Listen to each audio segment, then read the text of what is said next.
விஜய் சாரை பார்க்க வர்றதுக்கு கூட்டம், மற்ற கட்சினா கூட்டம் சேர்க்கணும், வண்டியில் இட்டுன்னு வரணும், கஷ்டம் இருக்குது. உங்களை தான் பார்க்கறதுக்கு பறந்து வராங்களே. அப்படி இருக்கும்போது ஏன் நீங்கள் காலையில் 8 to 9 கூட பேசிட்டு போகலாமே.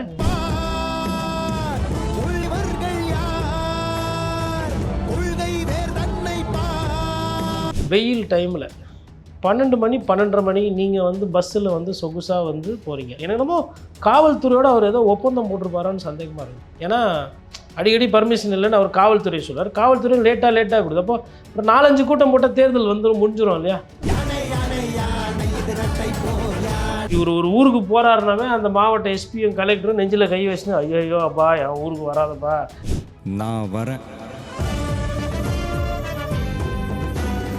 அவரு விஜய் அண்ணா வந்து முதல்வராக அவர் தான் சொல்கிறாராங்க, நம்ம ஆட்சி வரப்போகுதுன்றாரு.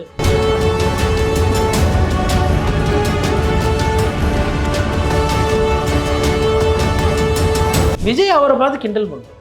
நான் அவரை கிண்டல் பண்ணிட்டேன், என்ன ஓட்டு போடுங்க. நான் இவரை கேள்வி கேட்டு இவரை கடந்து போயிட்டேன், என்னால் ஓட்டு போடுங்க. நான் சீமானை பற்றி பேசவே இல்லை, அதனால் ஓட்டு போடுங்க.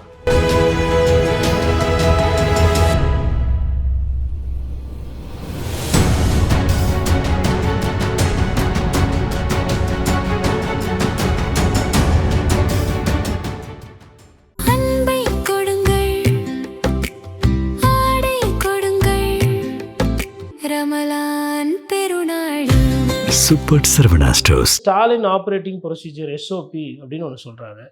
சரி, அப்போ கியூஆர் கோடு இருக்கிறவங்கள தானே உள்ளே விடணும். கடைசியாக வந்துட்டு என்ன பண்ணுறாங்க, காவல்துறை வந்துட்டு எல்லாரையும் விடுங்க. பொதுமக்களுக்கு பாதிப்புன்றது கிட்டத்தட்ட உறுதியாகுது. ஒன்று காவு சம்பவமாக போகுது, இல்லை மக்கள் பாதிக்கிற மாதிரி ஆகுது. அப்புறம் 2 வீலரில் ஏதோ வேகமாக போய் ஒரு காவலரை வேறு இடிச்சு அவங்க ஏதோ ஒருத்தர் ஹாஸ்பிட்டலில் அட்மிட் ஆகிருக்கிறாங்க. அதெல்லாம் வைத்து பார்க்கும்போது அடிப்படையில் ஒரு சில விஷயங்கள் அவருக்கு புரியல. வெயில் டைமில் 12 மணி 12:30 மணி நீங்கள் வந்து பஸ்ஸில் வந்து சொகுசாக வந்து போகிறீங்க. ஃபர்ஸ்ட் ஆஃப் ஆல் அந்த பஸ்ஸு ஆல்ரெடி காவு வாங்குது, அது 7:30 சரியில்லைன்னு ஏதோ ஜோசியக்காரங்களாம் சொன்ன மாதிரி தகவல். சரி, ஜோசியத்தில் நம்பிக்கை, அட்லீஸ்ட் கலர் பெயிண்ட் ஏன்னா மாற்றலாம்ல, அதையே எடுத்துகிட்டு வந்து வச்சுக்கிறது யம தர்மராஜா மாதிரி எங்கே போனாலும். சரி, அது நீங்கள் வச்சுக்கிறீங்க, அது உங்களுக்கு பிடிக்குது, அது ரைட்டு. வேறு கொஞ்சம் ஒரு 4 to 6 இல்லை ஒரு 6 to 8 இல்லை ஒரு 8 to 9 நைட்டு ஒரு பேசிட்டு போனீங்கன்னா இந்த டைமிங்கை வந்து தேவைக்கு விஜய் தரப்புல தீர்மானிக்கிறாங்களா இல்லை காவல்துறை கொடுக்குற டைமை தான் அவங்க யூட்டிலைஸ் பண்ணுறாங்க? காவல்துறையெல்லாம் டைமை முடிவு பண்ண முடியாதுங்க. எந்த தலைவர் எப்போ பேசணுன்றதை 10 மணிக்கு மேலே தான் பண்ணக்கூடாதுன்னு காவல்துறை முடிவு பண்ணும். இதே நீங்கள் சிட்டிக்குள்ளே இருக்குன்னா பீக் அவர் டிராஃபிக்னு ஒன்று சொல்லலாம். சரி, காலையில் 8 to 9 விஜய் சாரை பார்க்க வர்றதுக்கு கூட்டம், மற்ற கட்சினா கூட்டம் சேர்க்கணும், வண்டியில் இட்டுன்னு வரணும், கஷ்டம் இருக்குது. உங்களை தான் பார்க்கறதுக்கு பறந்து வராங்களே. அப்படி இருக்கும்போது ஏன் நீங்கள் காலையில் 8 to 9 கூட பேசிட்டு போகலாமே. ஏன் புதுசாக நீங்கள் தான் எல்லாமே புதுசாக தானே பண்ணுறீங்க. காலையில் 8 to 9 பண்ணுங்க. அவங்க தான் இந்த டைமை டிசைட் பண்ணுறதுன்னு சொல்கிறீங்க. அவருக்கு கரெக்டாக இந்த டைம் பழக்கம் ஆகி போயிருக்குது. கரெக்டாக காலைல லேட்டாக அப்படி ஒரு மாதிரி அப்போ தான் சென்னையில இருந்தே வந்து. ஆமாம், அது சென்னையிலேருந்தே வர்றதுக்கு முன்னாலேலாம் போய் தங்கி பண்ணுறதெல்லாம் கிடையாது. டிஸ்ட்ரிக்ஸ்லாம் நாங்கள் போக மாட்டோம். டிஸ்ட்ரிக்ஸ்க்கு வந்து ஓட்டுக்கு வேண்டி நாங்கள் போவோம். மற்றபடி அங்கே போய் தங்குறது அதெல்லாம் பண்ண மாட்டோம். டெல்லி, பாம்பே, பணம், மலேசியா, துபாய் அப்படின்னா முன்னாலே போவோம். டிஸ்ட்ரிக்ஸ்லாம் சேலம், கோயம்புத்தூர், அதுக்கப்புறம் ஈரோடெல்லாம் முன்னாலாம் போய் தங்க மாட்டோம். அப்போ தான் போவோம். அப்போ போட்டால் ஜனங்க தானே காற்று கிடக்கட்டும். இது திரும்ப திரும்ப அவர் இதையே தப்பு பண்ணிக்கிட்டு இருக்காரு. அவரை பார்க்க கூட்டம் வர்றது உண்மைதான், கூட்டம் நிறைய சேருது. மயக்கடிச்சு விழுந்தால் அதை அங்கே பார்க்குறதுக்கு ஆம்புலன்ஸ் இதெல்லாம் அரேஞ்ச் பண்ணணுன்னாங்க. அதுக்கு ஏதோ சரியாக கவனம் செலுத்தா. இன்றைக்கி ஒருத்தர் இளைஞர் ஆல்ரெடி ஒரு 5:42 ஒரு 5:47 அதுக்கப்புறம் 1, 2, 3 தனித்தனியாக, அப்புறம் விபத்தில் ஒரு 5 இது இன்றைக்கி 1. இப்போ நீங்கள் இப்படி சேர்த்துக்கிட்டே போனீங்கன்னா இன்னும் எத்தனை மாநாடு, எத்தனை கூட்டம் போட்டு இவர் என்ன ஆக போகுதுன்றது தெரியல. அதாவதுங்க, இந்த மாதிரி கூட்டம் வர இடத்துலலாம் வந்து 1, 2 பேர் இறக்குறதுன்றது ஒரு சகஜம்தான். இதை கொஞ்சம் கவனிக்கணும். அதே மாதிரி சட்ட ஒழுங்கு பிரச்சனை பற்றிலாம் இன்னைக்கு கொஞ்சம் டீட்டெயிலாக பேசியிருக்காரு. அதெல்லாம் வந்து உண்மையிலே வரவேற்கணும். திமுகவை அதிலெல்லாம் கேள்வி கேட்கணும். நம்மளுமே தொடர்ந்து ஒரு விஷயம் நம்ம என்ன பதிவு பண்ணுறோன்னா, சட்டம் ஒழுங்கால் அவங்களுக்கு சிக்கல் இருக்குது, காவல்துறையால் அவங்களுக்கு பிரச்சனை இருக்குது. இந்த அரசுக்கு அது ஒரு பெரிய நெருக்கடியாக மாறுதுன்றதை நம்ம தமிழ்நாடு பூரா அந்த சிக்கல் இருக்குன்றதை சொல்கிறோம். அதான் இன்றைக்கி விஜய் தோல் இருத்து காட்டியிருக்கிறார்.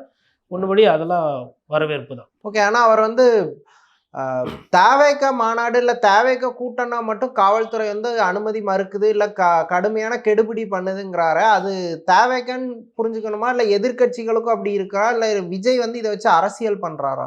இல்லைங்க, இதை விஜய் வைத்து அரசியல் பண்ணுறாரு. இப்போ பர்மிஷனே இல்லைன்னா அப்புறம் எப்படி இப்போ சேலத்தில் இன்னைக்கு போய் இப்போ கூட்டம் போட்டார்?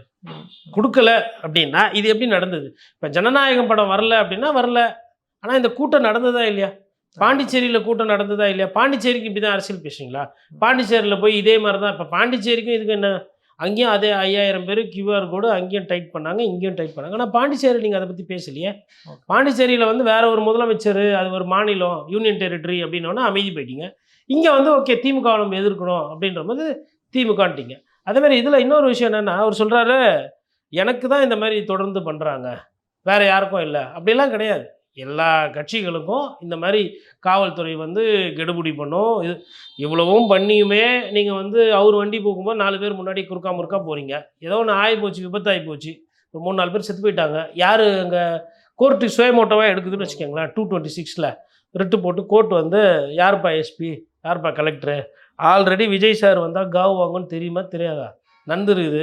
ஏன் இதெல்லாம் பாதுகாப்பு கொடுக்கலன்னா யார் பதில் சொல்கிறது? இவர் பனையூரில் போய் உட்காந்துக்குவார், இல்லைனா 3 நாள் கழிச்சு வீடியோ போடுவார்.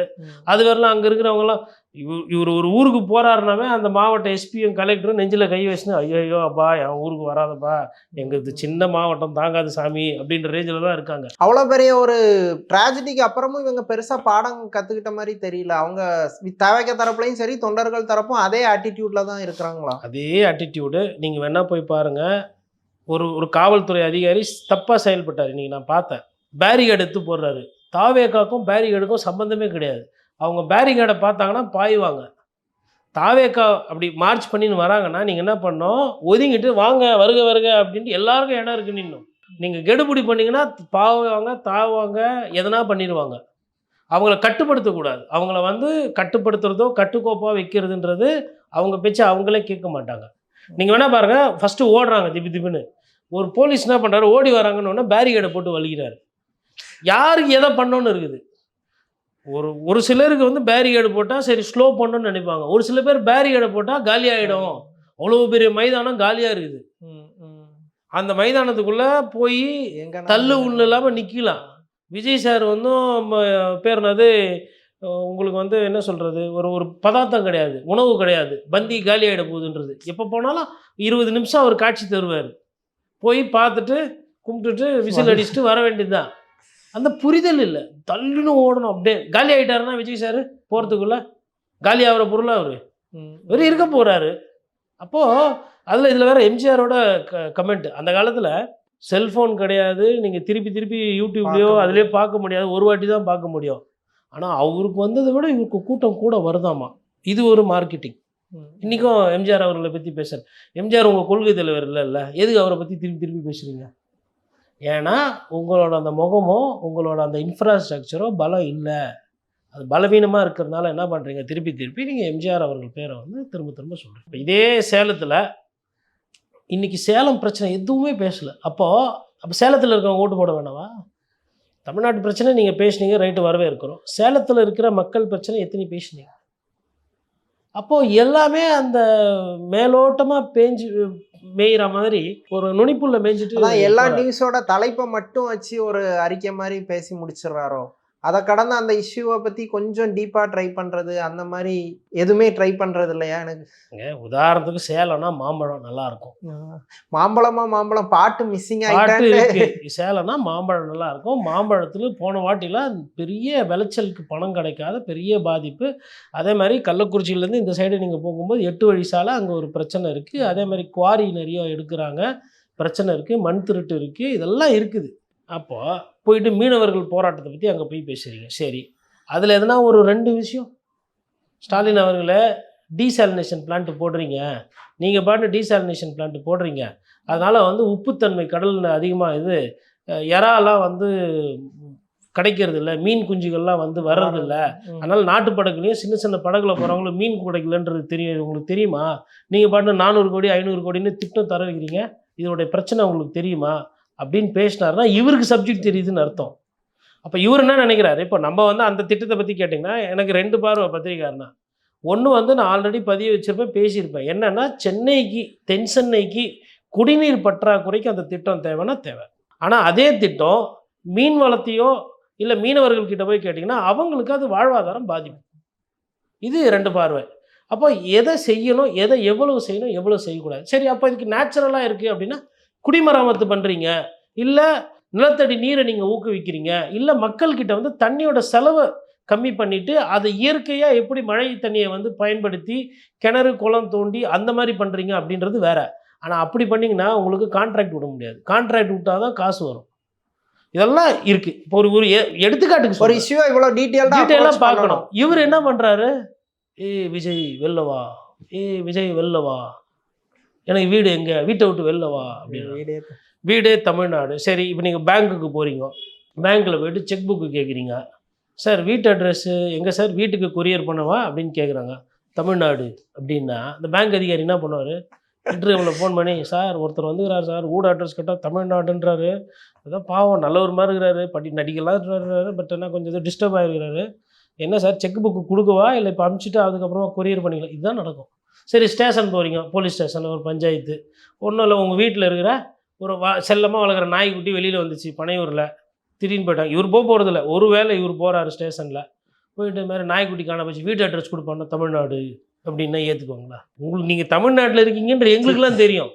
தமிழ்நாட்டில் 234 தொகுதி இருக்குது, அது உங்களுக்கு தெரியுமா? அதுதான் இங்கே கேள்வி. தொகுதியாக போய் பிரச்சாரம் பண்ண சொன்னால் பஞ்சு டயலாக் விடுறது. கேள்விக்கு பதில் இல்லை, ஒரு ஆக்ஷனுக்கு ரியாக்ஷன். ஆக்ஷனுக்கு ரியாக்ஷன் இதுவா? நீங்கள் வீட்டை விட்டு வெளில வரலன்னா வெளில வரலன்னு தான் சொல்லுவோம். இந்த மாதிரியான ஒரு முக்கியமான விமர்சனங்களை கூட எடுத்துக்கக்கூடிய பக்குவம் இல்லாமல் தான் இருக்கிறாரு. இல்லை எடுத்துக்கிறாரு, கொஞ்சம்லாம் எடுத்துக்கிறாரு. இப்போ டிஜிபி யார், டிஜிபி இல்லைன்றது அவருக்கு தெரிஞ்சுக்குது. அதனால தான் இன்றைக்கி சொல்கிறார். இவ்வளோ நாள் சொல்லலை. இவ்வளோ நாள் எதிர்க்கட்சி தலைவர் எடப்பாடி பழனிசாமி மொழி தான் டிஜிபி போடுன்னாங்க. ஒரு சில யூடியூப்பில் பேசுகிறவங்க டிஜிபி இல்லைன்னு சொல்லிட்டு இருந்தாங்க. ஆனால் இன்றைக்கி இவரும் டிஜிபி இல்லை அப்படின்னு யாரும் சொல்லியிருப்பாங்க பொழுது. சார் முக்கியமான பாயிண்ட்டு சார், டெல்லியிலேருந்து வேறு லெட்டர் அனுப்பிச்சிக்கிறாங்களா டிஜிபி இல்லைன்னு. ஓ டிஜிபியே இல்லையா அப்படின்னு இப்போ பேசிட்டார். அப்புறம் இன்னொன்றும் திருத்தம், கெரியரோட உச்சத்தில் இருந்து வந்திருக்கிறேன்னா அந்த டயலாகும் இன்னைக்கு இல்லை. அப்போ சொல்லியிருப்பாங்க. சில விமர்சனத்தை ஏற்றுக்கிறாரு. இந்த வாட்டி சேலம்னா மாம்பழம், சேலத்தில் உள்ள லீடர்ஸை பற்றி பேசாமல் என்ன பிரச்சனைனா, இப்போ சேலம்னா மாம்பழம் இல்லையா, திருப்பூரில் போயிட்டு மாம்பழத்தை பற்றி பேசுவார். திருப்பூரில் சாமி ஜிஎஸ்டி பனியன் ஜெட்டி பிரச்சனை, எக்ஸ்போர்ட் US டாலர் விலை ஏறுது அப்படின்னு. ஈரோட்டில் கரெக்டாக யாரோ சொல்லி கொடுத்துருவாங்க, மஞ்சள் பற்றி பேசிட்டாரு, பெரியார் பற்றி பேசிட்டாரு. ஒரு சில நேரத்தில் பேசுகிறாரு, ஒரு சில நேரத்தில் அப்படியே விட்டுறாரு. அதை இப்போ இங்கே என்ன சிக்கல் அப்படின்னு பார்த்தீங்கன்னா, நிறைய விஷயம் வந்து நிதர்சனமான ஃபேக்ட்ஸை வந்து கடந்து போயிடுறது தெரியாது. உங்களுக்கெல்லாம் அதை இருந்ததுன்னா தனியாக நின்று காட்டுங்க. தனியாக வந்து கட்சி தொடங்கி 1% ஓட்டு வாங்கினேன். 8.2 நாம் தமிழர் கட்சி சீமான் வாங்கினது. ஜீரோலேருந்து தொடங்கி சீமான் அண்ணன் வந்து 8.2 வாக்கு வாங்கியிருக்காரு. அது கட்சியா இல்லை அது என்ன, அது என்ன அவர் என்ன உங்களை மாதிரி படத்தில் இருந்தால் பெரிய நடிகராக நடிச்சாரா, இல்லை அவர் படம் வந்து எதனா பேய் ஓட்டம் ஓடிச்சா, அப்போ அவர் வந்து நடிகரா, இல்லை அவர் வந்து சீமான் அவங்க அப்பா வந்து முன்னாள் முதலமைச்சரா, இல்லை அவர் வந்து எதனா வந்து அரசியல் வாரிசா, இல்லை படத்தில் இருந்து வந்தாரா, இல்லை வேற ஒரு கட்சியோட போய் இருந்து வந்தாரா? 3வது பெரிய கட்சி 8.2 விழுக்காடு வாங்கலைன்ற விஷயம் உங்களுக்கு தெரியாததுனால தானே அந்த பேச்சு வருதாங்க. 1% யாருன்னா வாங்கி காட்டுங்கன்னு. இப்போ 8.2 வாங்கியிருக்குது. அப்போ எலெக்ஷன் கமிஷன் டீட்டெயிலும் தெரியாது. அப்போ என்ன தெரியும்? குழந்தைகளை வைத்து பிரச்சாரம் செய்ய தெரியும். அதை தான் இன்றைக்கி பண்ணியிருக்கிறாரு. என்னென்னா, இவர் போய் வீடு வீடாக போய் ஓமாட மாட்டார். யாருன்னா கேட்டால் தமிழ்நாடு வீடு, தமிழ்நாடு எந்து, 8 கோடி சொந்தம் எந்து. சரி, இப்போ உனக்கு ஒண்டி சொந்தக்காரங்கப்பா எல்லாரும். அப்போ எங்களோட உண்மையான சொந்த பந்தத்தை என்னன்னு சொல்கிறது? அதுங்க இதில் ரொம்ப முக்கியமான விஷயம் என்னென்னா, அவர் அப்படியே உணர்வுபூர்வமாக பேசிட்டு அப்படியே டாஜ் பண்ணிட்டு போயிடலான்னு பார்க்குறாரு. விஜய் சார் இந்த பொலிட்டிக்கல் எக்ஸாமை எழுதி பாஸ் பண்ணணும். விஜய் சார் அதுக்கு உண்டான ட்ரில் எடுக்கணும், அதுக்கு உண்டான பயிற்சி எடுக்கணும். அது வர வரணும் இது போகிற விமர்சனம் வரும். இன்றைக்கி பத்திரிகையாளர் சந்திப்பில் எடப்பாடி பழனிசாமி கிட்ட திருப்பி கேட்குறாங்க, இந்த மாதிரி சேலத்தில் விஜய் என்னையே கேளுங்க, திருப்பி என்னையே கேளுங்க, மற்றவங்களெல்லாம் விட்ருங்கன்றார். அப்படின்னா இவர் பத்திரிகையாளர் சந்திப்பே எடுக்க மாட்டேன்றார். பத்திரிகையாளர் சந்திப்பில் நோட்ஸ் இல்லாமல் போய் உட்கார்றாருல இபிஎஸ். இந்த சைடு ஒரு பெண்மணி கேட்குறாங்க, ஒரு பத்திரிகையாளர், இந்த சைடு ஒரு பத்திரிகையாளர் கேட்குறாரு, எதிரில் ஒரு ஆசிரியர் கேட்குறாரு, 3 பேர் உட்காந்து கேட்குறாங்க ட்ரையாங்கிளாக. நிறைய விஷயம், நீங்கள் ஜெயிப்பீங்களா, தோற்று போயிடுவீங்களா, இவ்வளோ வாட்டி தோற்றுருக்கிறீங்களா, நீங்கள் என்ன நம்பிக்கையோடு தானே பேசுகிறாப்புல, கான்ஃபிடெண்ட்டாக பேசுகிறாப்புல. அந்த பஸ்ஸு மேலே ஏறி கான்ஃபிடெண்ட்டாக பேசுகிறவர். இதை ஏன் நான் சொல்கிறேன்னா, நமக்கு எது பலவீனம்னு சொல்கிறாங்களோ அதுலேருந்து தான் பலத்தை எடுக்கணும். இவருக்கு பலவீனம் பத்திரிகையாளர் சந்திப்பு. அப்போ இவர் என்ன பண்ணிடணும், சேலம் ஏர்போர்ட்டில் மைக்கு முன்னாடி நின்று பேசிட்டு ஒரு 1/2 மணி நேரம், நண்பா நண்பி, சரி நம்மளை அப்படி கூட முடியாது, ஓகே டியர் பத்திரிகையாளர்ஸ் இல்லை டியர் ஃப்ரெண்ட்ஸ், ஏதோ ஃப்ரெண்டு கூட வேணாப்பா, வணக்கம், 1/2 மணி நேரம் அதுக்குள்ளே உங்களுக்குள்ளே சண்டை போடாமல் ஒரு 10 கேள்வி கேளுங்க, ஆளுக்கு 3 நிமிஷம், 10 × 3 30 நிமிஷம். 30 நிமிஷத்துக்கு மேலே என் பேச்சை நானே கேட்க மாட்டேன், நான் பாட்டு கிளம்பிடுவேன், நான் டைமுக்கு போகணும், ஏன்னா நான் டைம் போகிறது பிடிக்கும் அப்படின்னு சொல்லிட்டு போயிருக்கலாம். ஏன் பண்ணல? இதுதான் நீங்கள் பலமாக காட்டிக்கிறதா? சார் உங்களுக்கு வேண்டப்பட்ட ஒரு 5000 10,000 பேரை கூட்டிக்கிட்டு ரீல்ஸு போட்டு அதுக்கப்புறம் ஃபயர் விட்டுங்கன்னு பாட்டு போட்டு ஸ்பீக்கரை போட்டு பேசுறது இல்லை அரசியல். நான் திரும்ப திரும்ப அதை தான் சொல்கிறேன். களத்துக்கு வர்றதுன்னா கூட்டம் போகிறது கிடையாது. ஊழல் சொல்கிறீங்களா, எங்கே ஒரு 2 ஊழல் எடுத்து வெளில பேச முடியுமா உங்களுக்கு? இல்லை 2 ஊழல் கேஸ் போட்டிங்களா? இல்லை சட்டம் ஒழுங்கு பிரச்சனை பற்றி பேசுங்களா? அது என்னது? அது திருவள்ளூரில் திருத்தணி இல்லை, தெரில. பேப்பர் பச்சிருந்தா ஞாபகம் வரும், தெரியல, ஃபுல்லாக சப்ஜெக்ட் வரல. ஃபாஸ்ட் ஃபுட்டு கடையில் வந்துட்டு சண்டை நடக்குது ரொம்ப நாளைக்கு முன்னாடி. சட்டம் ஒழுங்கு பிரச்சனைன்னா திமுககாரங்க எப்படி நடந்துக்கினாங்க, அதிமுககாரங்க எப்படி நடந்தாங்க? திருவள்ளூரில் வண்டி 3 சம்பவம், ரயிலில் வெட்டினது 1, அதுக்கப்புறம் கத்தியை காட்டி ஒரு 10 லட்ச ரூபா மேலே வாங்கினது 1, அப்புறம் ஒரு பெண்ணை 1 பாதிக்கப்பட்டது, குழந்தை 1, ரொம்ப நாளைக்கு முன்னாடி. ஒரு மாவட்டத்தில் 3 பெரிய விஷயம் நடந்தது, டக்கு ஞாபகம் வரல. அண்ணா யூனிவர்சிட்டி ஞாபகம் வந்தது, கோயம்புத்தூர் ஞாபகம் வந்து, இது 3 வரல. அங்கே பார்த்தீங்கன்னா ஸ்ட்ரகிள் ஆகிருப்பார். ஏன் அது? ஏன்னா மக்கள் பிரச்சனையை யாரோ சொல்லி தெரிந்து உள்வாங்கி பேசுறதுல சிக்கல். ரெகுலராக அதை வாட்ச் பண்ணுறது இல்லை, ரெகுலராக வாட்ச் பண்ணுறது. அவர் மேலே எதுவும் விமர்சனம் வந்தால் அதை மட்டும் பார்த்துட்டு காலையில் 5000 ரூபா போட்டாங்க, உள்ளபடியே எதிர்கட்சிகளுக்கு ஒரு சிக்கல் தான். ஆனால் இது ஸ்டாலின் வந்து திடீர்னு 6 அடிச்சிட்டார், ஏரி வந்து ஏரி வந்து அடிச்சாது, எதிர்பார்க்கவே இல்லையே. போலிங் ஓவர் டைட் பண்ணலான்னு பார்த்தா 6, ஃப்ரீ ஹிட்டில் 6. 5000 ரூபா பணம் பகீர்னு இருக்கும் யாராக இருந்தாலும். உடனே பத்திரிகையாளர் சந்திப்பு வச்சு எடப்பாடி பழனிசாமி என்ன சொல்கிறார், இப்போ 27 மாதம் காசு கொடுக்கல, 27 மாதம் அப்போ உங்களுக்கு இதெல்லாம் தெரியாதா அப்படின்னு. உடனே இந்த சைட்லேருந்து என்ன வருது, திடீர்னு வந்து யாரோ கேஸ் போட்டு நிறுத்திடுவாங்க, இந்த பணம் வராது அப்படிலாம் திட்டம் போட்டாங்க, அதை முறியடித்தார் ஸ்டாலின் அப்படின்னு. அதெல்லாம் ஒன்றும் கிடையாது, கேஸும் போட முடியாது, ஒன்றும் போட முடியாது, ஆன்கோயிங் ஸ்கீம் அது. ஏன் 27 மாதம் கொடுக்கல, 27,000 ரூபாய் ஏன் கொடுக்கல கேள்வி கேட்டுட்டு போயிட்டாப்புல. நீங்கள் அதுக்கப்புறமா தான் மேடையில் பேசுகிறீங்க, ஏன் அதை டீகோட் பண்ணி பேசணும்னு தெரியாதா? ஆனால் அந்த விஷயத்த மென்ஷன் பண்ணியிருந்தார் சார், 5000 ரூபாய் கொடுத்தாலும் வாங்கிட்டு அது அக்கௌண்ட்டில் கொடுக்குறதா இல்லை ஓட்டுக்கு கொடுக்குறதா அதை சொல்லணும்ல. ஆனால் தெளிவாக அவர் கன்வே பண்ண தெளிவு எங்கே? 5000 ரூபான்றது உங்களுக்கு சின்ன பணங்க, பத்திரிகையாளர்களுக்கும் மேபி அதை பற்றி வேற விமர்சனம் இருக்கும். மக்களுக்கு அது தேவை.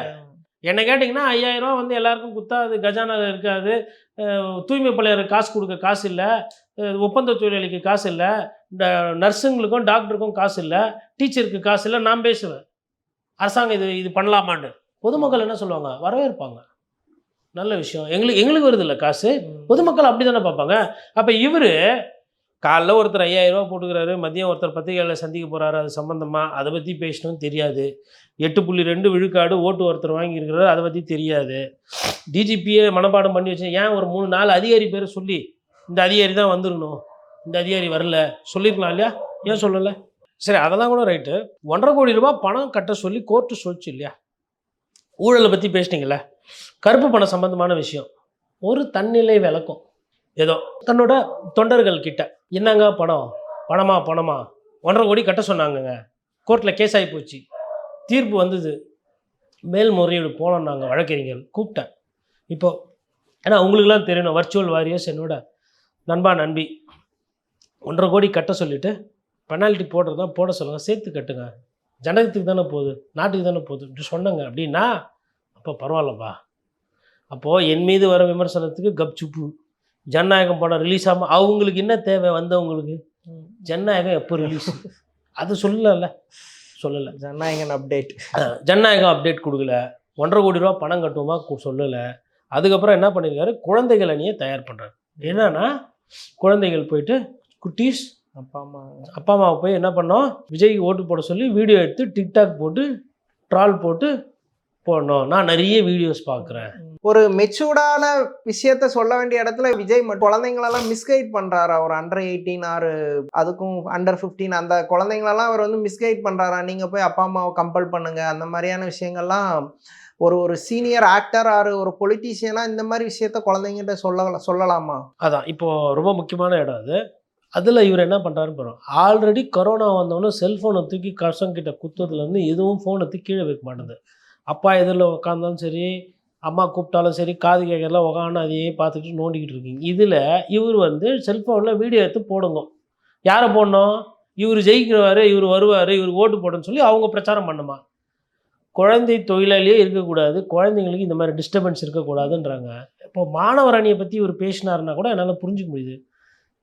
ஸ்கூல் படிக்கிற பசங்களெல்லாம் வச்சு பிரச்சாரம் பண்ணி அதை வச்சு ஓட்டு வாங்கணும்னு நினைக்கிறீங்களே, இது என்ன விதமான சிந்தனை இது? வெக்கமா இல்லையா இப்படி ஒரு பிரச்சாரத்தை கட்ட வைக்கிறதுக்கு? இதுக்கு முன்னாடி யாருன்னா தலைவர் வந்து போயிட்டு தாத்தாவை போயிட்டு சொல்லு, இப்போ என்ன நானும் தாத்தா யாருக்கு ஓட்டு போடுவ அப்படின்வா குழந்தை. ஏன்ப்பா நான் ஏதோ ஒரு திராவிட கட்சிக்கு போடுவேன்ப்பா, நான் திமுக போடுவேன், இல்லைப்பா நான் எம்ஜிஆர் காலத்து அரசியல்வாதிப்பா, எம்ஜிஆர் காலத்தில் எம்ஜிஆர் பிடிக்கும், அதனால நான் எப்பவுமே ரெட்டலை தான்ப்பாண்ணா காம்பஸ் வச்சு குத்திடுவான் தாத்தா, விஜய்க்கு போடுறியா இல்லையா அப்படின்பா. குழந்தைக்கு தெரியாதுங்க எதை சொல்லணும் எதை சொல்லக்கூடாது. ஆல்ரெடி கல்வியாளர்கள் என்ன சொல்கிறாங்கன்னா ஸ்க்ரீன் டைமை கம்மி பண்ணுங்கன்றாங்க. குழந்தைங்களுக்கு கண்ணு போகுது, மூளை வளர்ச்சி குறையுது, அவங்க வந்து பேச மாட்டேன்றாங்க, பழக மாட்டேன்றாங்க, அக்கம் பக்கம் தெரியல, எல்லாமே ஃபோனுக்குள்ளேயே பார்த்துக்கிட்டு இருக்கு, கண்ணு மூளை எல்லாம் பாதிக்குது. அதுலேருந்து அவங்கள பாதுகாக்கணும்னு சொல்லிட்டு மருத்துவர்களும் சைக்காட்ரிஸ்ட்டும் அதுக்கப்புறமா வந்து கல்வியாளர்களும் ஒரு சைடு பேசிக்கிட்டு இருக்கும்போது இவர் என்ன பண்ணுறாரு, குட்டீஸ் நான் வீடியோஸ் பார்க்குறேன், நீங்கள் என்ன பண்ணுங்க டேடி மம்மி அதை அப்பா அம்மாவெல்லாம் போய்ட்டு வீடியோ எடுத்து போடுங்க, தாத்தா பாட்டி சித்தப்பா சித்தி ஒருத்தர். ஆல்ரெடி இந்த சித்தப்பா கேரக்டருங்கெல்லாம் என்ன பண்ணுறதுனே தெரியாமல் இருக்கும். ஒரு சைடு அண்ணன் தொல்லை, ஒரு சைடு சின்ன வயசாக இருப்பாங்க, இந்த சைடில் இவனுங்க வேறு இதை பண்ணிகிட்டு இருப்பாங்க. இப்போ சித்தப்பா கிட்ட போய் பாலு பேட்டு கேட்டால் ஓகே வாங்கி கொடுப்பாரு, இல்லை வேறு ஏதோ வந்து ஒரு கிண்டர் ஜாய் வாங்கி வா சித்தா, இல்லை வந்து ஏதோ ஒன்று விளையாடுறதுக்கு வாங்கி கொடுனா பரவாயில்ல, சித்தா யாருக்கு ஓட்டு போட போகிற சித்தப்பா அப்படி இப்படின்னா சித்தப்பா டென்ஷனாகி பளிச்சுன்னு ஒன்று விட்டாங்கன்னா என்ன ஆகும்? குழந்தைக்கு தேவையில்லாமல் சிக்கலாகுது. மார்க்கெட்டுக்கு சொன்னால் உனக்கு முடியல, உனக்கு வீடியோ கேட்குது வீடியோ. இதுதானே யதார்த்தமாக நடக்கும். இது எங்கேருந்து இந்த எண்ணோட்டம் வருதுன்னா, இந்த மேலை நாடுகள்லேருந்து பார்த்திங்கன்னா நிறைய வீடியோஸ்லாம் வரும். நம்ம நாட்டிலையும் இப்போ நிறைய பண்ணுறாங்க. ஒரு நாய்க்குட்டி பூனைக்குட்டி இருக்கும், அந்த பூனைக்குட்டி பார்த்திங்கன்னா அந்த குழந்தைகிட்ட விளையாடின்னு இருக்கும். உடனே அவங்க அப்பா மாதிரி oh so sweet my baby playing with my see how my dog is taking care of the baby. அவனுக்கு அவளோட எவ்வளோ இணக்கம் பாருங்கள். அதாவது நாய்க்குட்டியையும் தன்னுடைய குழந்தையும் வந்து ரெண்டு பேரும் ஒரே நேரத்தில் குழந்தைகள் போல அப்படின்ற மாதிரி போட்டு அதை போட்டு ஹஹா அப்படின்னு போட்டால் அது ஒரு 10 லட்சம் வியூஸ் போகும். அதுக்கு ஒரு வாய்ஸ் ஓவர். இப்போ இதே மாதிரி விஜய் சாருக்கும் பண்ணாங்கன்னு வச்சுக்கோங்களேன். சின்ன பையன் எவ்வளோ தெளிவாக பார்ப்பா, பாட்டியை ஓட்டு போட சொல்லு, சின்ன குழந்தை எவ்வளோ தெளிவாக பார்ப்பா, அப்பா அம்மா நீங்கள் கண்டி விஜய் அண்ணாக்கு போடலைன்னா நான் ஸ்கூலுக்கே போக மாட்டேன் அப்படின்னா ஹஹா அதுக்கு ஒரு 10 லட்சம் பேர் லைக்ஸ் போடுவோம். இதெல்லாம் பார்த்தோன்னா ஆதை வச்சு நான் பார்ப்பேன், இங்கே ஒரு 10 லட்சம் லைக்ஸ், இங்கே ஒரு 8 லட்சம் லைக்ஸ், இங்கே ஒரு 30 லட்சம் லைக்ஸ், மொத்தம் கூட்டி வச்சா 10 கோடி பதவியேற்க கூப்பிடுங்க. 10 கோடி வியூஸ் வந்துக்குது. 6.5 கோடி தான் வாக்காளர்கள், 4 கோடி எக்ஸ்ட்ரா வந்துக்குது. தயவுசெய்து நீங்கள் சொன்ன மாதிரி ஆளுநர் வந்து ரவி வந்து பதவி ஏற்றி வச்சுருங்க, நாங்கள் வந்துட்டு அதை பாருங்கள் எங்கேப்பா ஏதோ செல்ஃபோனில் சார் இதெல்லாம் வந்து தமிழ்நாடு வீடு சார் அப்படின்னா. இப்போ எது அரசியல் எது அரசியல் இல்லை, கொஞ்சம் கூட ஒரு புரிதல் இல்லாமல் அவன் கட்சியில் வந்து என்னத்தான் பண்ணுறது. 800-900 ஓட்டு ஒரு பூத்துக்கு இவன் ஏறுவானா அவன் ஏறுவானா, அந்த 900 பூத்தை எப்படி ஓட்டை கரெக்ட் பண்ணுறது, இப்படி போட்டு தலையை போட்டு பிச்சுன்னுக்கிறாங்க. யார் டிஎம்கே ஆட்சியில் இருக்கிறாங்க, சரி ஆட்சியில் அதிகாரத்தில் இருக்கிறாங்க, தைரியமாக இருக்கிறாங்களா? இருக்கிற மாதிரி தெரியல. ஏன்னா இபிஎஸ் அவர்கள் கேட்ட ஒரு கேள்வி கரெக்டு. என்ன கேட்க சொல்கிறாங்களா, பயமாக இருக்குதா, பயந்துட்டு காசு இந்த மாதிரி போடுறீங்களா அப்படின்னு கேட்குறாரு. அந்த பயம் நியாயம் தானே. ஒரு அரசியல் கட்சி அப்படிதான் இருக்க முடியும், அரசியல் கட்சி அப்படிதான் இருக்கும், கம்ஃபர்டபுளான பொசிஷன்ல இருக்கும். என்னைக்குமே நான் இன்னைக்கு ஆட்சியில் இருக்கிறேன் அப்படின்றதால லூஸ் விட முடியாது. கொஞ்சம் லூஸ் விட்டா அதிமுக பூந்துரும். அதுதான் ஆளுகின்ற கட்சிக்கு இருக்கிற அரசியல் புரிதல். ஆனால் நீங்கள் என்ன சொல்கிறீங்க, இருட்டில் நான் போய் கல்லறியவா? ஏன் உங்களுக்கு யதார்த்தமான அரசியலே பேச தெரியாதா? இப்போ தான் வரீங்க. சேலத்தில் திமுகவுக்கு போன வாட்டி ஒரே ஒரு சட்டமன்ற தொகுதி, அதிமுக 9 சட்டமன்ற தொகுதி. அங்கே போய் உட்காந்து நீ இருட்டில் பேசுகிறேன், நான் பகலில் பேசுகிறேன், அதுக்கப்புறமா வந்து ஸ்கூல் பசங்கள்லாம் பிரச்சாரம் பண்ணுங்கள், போய் வீடியோ போடுங்க. கட்சி இந்த லெவலில் இருக்குது. இன்னொன்று, ஒரு கட்சிக்கு ஏன் ஒரு 2 பேர் பேசினா என்ன பிரச்சனை? இப்போ தான் ஒரு போன வாரம்லாம் கூட சொல்லிக்கிட்டு இருந்தேன், கொஞ்சம் பேச்சாளர்கள்லாம் நல்லா போய் பேசுகிறாங்க, வெளியூர்லாம் போகிறாங்க, தாவே காக்கி இது நல்ல அரசியல் படுத்துகிறாங்க, வெள்ளை அறிக்கைன்னா வெள்ளை பேப்பர் எடுத்து காட்டுறாங்க, வெள்ளை அறிக்கைன்னா இதுதான் அப்படின்னு சொல்லி புரிய வைக்கிறாங்க. டாஸ்மாகில் என்ன ஊழல்கள்? இப்போ இன்றைக்கி பாருங்கள், டாஸ்மாக் பற்றி எதுவுமே பேசல. நான் என்ன கேட்குறேன், டாஸ்மாகில் சேலத்தில் யாரும் 10 ரூபா பாட்டில் வாங்குறது இல்லையா? அப்போது இவர் வந்து ஒரு தமிழகம்னா தமிழகத்தில் 214 தொகுதி, 214 தொகுதியில் வந்து 5 மண்டலம், சென்னை மண்டலம், அப்புறம் வட மாவட்டம், டெல்டா, கொங்கு, தென் மாவட்டம். இந்த 5 மாவட்டத்துக்குன்னு ஒரு பிரச்சனை இருக்கும். அதாவது 5 ஜோனுக்குன்னு ஒரு பிரச்சனை இருக்கும். அதை தாண்டி மக்களுக்குன்னு ஒரு பிரச்சனை இருக்கும். சிறுவர்களுக்குன்னு ஒரு புரிதல் இருக்கும். பெரியவங்களுக்குன்னு ஒரு தேவைகள் இருக்கும். அப்போ இன்னும் அவர் உள்ளே வரல. அந்த எக்ஸாம் நேரத்தில் நாளைக்கு காலைல ஆல் டிக்கெட்டு, முன்னாள் நைட்டு அப்பா இந்த இந்த கொஸ்டின் பேப்பர்னா பச்சின்னு போய் எழுதுப்பா அப்படின்ற மாதிரி எழுதி கொடுத்தா அதை வந்து பஞ்ச் டைலாக் மாதிரி பேசிட்டு போயிட்டேன். இப்போ என்ன சொல்வார் அவர்? வீடு எங்கன்னா தமிழ்நாடு, நாடு எங்கன்னா யாதும் ஊரே யாவரும் கேளீர். அப்போ அது வந்து சொல்கிறது அது வேறு கண்டெக்ஸ்ட்டு. இங்கே உங்களை கேட்டது உங்கள் வீடு எதுன்னு யாருக்கும் தெரியாமல்ல. நீங்கள் பனையூரில் இருக்கிறீங்க, பனையூரில் வசதியாக இருக்கிறீங்க, எல்லாருக்கும் தெரியும். பனையூர் விட்டு வெளில வந்தேன்னா நான் தமிழ்நாட்டில் தான் இருக்கிறேன், மற்றவங்களாம் நான் நீங்கள் தெலுங்கானாவில் இருக்கிறாங்கன்னு நான் சொன்னாங்க. கேட்ட கேள்விக்கு வேறு பதில், வேறு செயல், அதை லைக்கு கூடுறதுக்கு, அதை செலிப்ரேட் பண்ணுறதுக்கு ஒரு கூட்டம். நல்லது தான். இங்கே வந்து ஒரு நாளும் டைட்டாக போயிட்டுருக்கு அரசியல். திமுகவுக்கும் அண்ணா திமுகவுக்கும் நான் ஏறுறேன்னா நீ ஏறியா, நீ ஏறியா நான் ஏறான மாதிரி. இவர் குறுக்கா முறுக்கா பூந்து குழந்தைகளெல்லாம் வைத்து ரீல்ஸ்லாம் போடுவாங்கன்னு நினைக்கிறேன். தேர்தல் பிரச்சாரம் எங்கே விஜய் வர்றேன்னா தோ வீட்டுக்குள்ளே இருக்கிற விஜய் அப்படின்னா, வீட்டுக்குள்ளே விஜய் என்ன பண்ணால் குழந்தை என்ன பண்ண ஜெட்டி போட்டுக்கிட்டு விசில் வச்சுக்கினே ஓடும். கேட்டால் இதுதான் விஜய். அப்புறம் இன்னுமே இந்த குழந்தைங்க வந்து விஜய் மேலே ஒரு கிரேஸாக இருக்கிறத வச்சே ஓட்டு வந்துருன்னே நம்பிட்டு இருக்காங்களா ரியலாகவே? நம்பலாம் இல்லை, அவங்க வாழுறாங்க. அப்படியே அதான் மாறிட்டாங்க. அவர் விஜய் அண்ணா வந்து முதல்வராக அவர் தான் சொல்கிறாராங்க, நம்ம ஆட்சி வரப்போகுதுன்றாரு. வரப்போகுதுன்னா அதுக்கு ஒரு கணக்கு சொல்லணும். அட்லீஸ்ட் ஒரு பத்திரிகையாளர்கள்கிட்டே இல்லை அவர்கிட்ட தெரிஞ்சவங்களுக்கு ஒரு கணக்கு இருக்கணும், ஒரு வியூகம் இருக்கணும். யாரை கண்டாலும் 30% மேலேன்றீங்க எத்த ஒன்று. விஜயே அதை தான் சொல்கிறாரு, 30% வாக்கு வந்துட்டோம், நம்மளை இன்னுமே புது ஆளுன்னு சொல்கிறாங்கன்ட்டு. என்ன அடிப்படையில் அவராக கன்ஃபார்ம் பண்ணுறாருன்னு தெரியல. இது ஏதோ சீட்டுக்கார ஏழை கம்பெனி மாதிரி இது. ஃபஸ்ட்டு 40ன்னாங்க, அப்புறம் 32ன்னாங்க, இப்போ 30ன்றாங்க, அப்புறம் 27 ஆல்ரெடி சொல்லியிருக்கிறாங்க, 24 சொல்கிறாங்க. எல்லாரும் உட்காந்து ஒரு நாள் உட்காந்து பேசி நம்ம சொல்கிறதுன்னு முடிவு பண்ணிட்டோம். அது எவ்வளோ பர்சன்டேஜ், எவ்வளோ சொன்னால் கரெக்டாக இருக்கும்னு சொல்லணும். ஏன்னா ஒவ்வொருத்தரும் ஒவ்வொன்று சொல்கிறாங்க. ஒரு ஓட்டுக்கு வீட்டுக்கு ஒரு ஓட்டு அப்படின்னு பார்த்தா 40% வருது. 32 வந்துட்டோம். அப்புறம் நேற்று ஒரு செய்தியில் பார்த்தேன் 36 தாவேகா, 26 திமுக, 22 வந்து அண்ணா திமுக.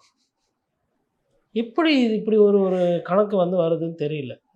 இன்னொன்று இது எனக்கு என்ன ஆச்சரியமாக இருக்குன்னா, தமிழ்நாட்டில் எந்த அரசியல் கட்சிகளும் எங்களுக்கு இத்தனை % ஓட்டு இருக்குன்ட்டு ரெகுலராக சொன்னதே கிடையாது. இவ்வளோ தொண்டர்கள் இருக்காங்கன்னு தான் சொல்லியிருக்காங்க. ஏன்னா ஓட் பர்சன்டேஜ் வந்து ஒவ்வொரு டைமுக்கும் மாறக்கூடியது, ஒவ்வொரு ஆக்ஷன்ஸை வச்சு மாறலாம். இப்போ 5000 ரூபாய் போட்டதுனால டிஎம்கேவோட ஓட் பர்சன்டேஜ் கூடலாம், நாளைக்கு ஏதோ ஒன்று நெகட்டிவாக வந்தால் இமீடியட்டாக குறையலாம். அந்த மாதிரி பாசிபிலிட்டிஸ் இருக்கும்போது இவங்க மட்டும் வித்தியாசமாக எங்களுக்கு இத்தனை % இருக்குன்ட்டு சொல்கிறது வந்து என்ன மாதிரி புரிஞ்சுக்கணும்? அதை அரசியல் புரியலன்னு புரிஞ்சுக்கணும், அரசியல் தெரியலன்னு புரிஞ்சுக்கணும். இப்போ 5000 ரூபா போட்டிருக்காங்க, இன்றைக்கி திமுகவில் எல்லாரும் ஒரு எழுச்சி, ஒரு சந்தோஷம், ஒரு ஆரவாரம். பட் இது கேரண்டி மே மாதம் வரல எத்தனை போனோம் இது. ஆமாம், இல்லைன்னா மறந்துடுவோம். அந்த மொமெண்ட் அவ்வளோ நாள் கொண்டு ஏன் நாங்கள் பொதுமக்கள் மறக்கிறதுக்கு வாய்ப்பு இருக்குது. போன வாட்டி 2500 ரூபா பொங்கலுக்கு போட்டாங்க அண்ணா திமுக. ஜனங்க ஞாபகம் வச்சுக்கிந்து ரெட்டலைக்கு திருப்பி போட்டுனா போட்டாங்க. ஏன்னா கரண்ட்டு பில்லு, தண்ணி பில்லு, சொத்து வரி அதெல்லாம் வாங்கியிருக்கீங்க. ஒவ்வொருத்தரும் கணக்கு பார்ப்பாங்க. ஓகே ரைட்டு, கூட்டி கழிச்சு பார்த்தா லாபம், ரைட்டு டிக்கு, கூட்டி கழிச்சு பார்த்தா நஷ்டம், தப்பு, எவ்வளோதான். அதனால் பட் திமுக வந்து they are trying every bit. இது நான் என்ன நினைக்கிறேன்னா, இது 200% முதல்வரோட நடவடிக்கையாக இருக்கும். அதிகாரிகளை கேட்டுருந்தா கெத்து விட்டுட்ருப்பாங்க.